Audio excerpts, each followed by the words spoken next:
شروع کرتا ہوں اللہ کے نام سے جو بڑا مہربان اور نہایت رحم کرنے والا ہے۔ کیا آپ جانتے ہیں انسان کو جس مٹی سے بنایا گیا اس میں کتنے قسم کے پانی ملائے گئے؟ خدا کے حکم سے 4 قسم کے پانی آدم کی طینت میں ڈالے گئے۔ اول، میٹھا پانی، جس کی بدولت اولاد آدم کے منہ کا پانی میٹھا ہو گیا، تاکہ جو کھائے وہ اس کے منہ میں میٹھا اور گوارا ہو، اس کا گلا ہمیشہ تر و تازہ رہے، کھانا نگلنے کے دوران گلا چھلنے نہ پائے۔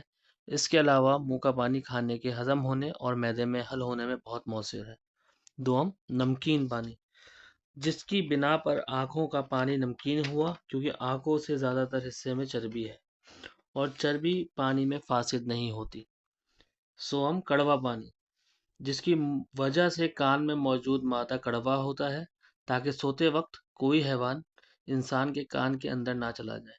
چہارم، گندا پانی، جس کی بدولت انسانی دماغ ہمیشہ تر و تازہ رہتا ہے، کیونکہ اس میں گندا بدبودار پانی موجود رہتا ہے۔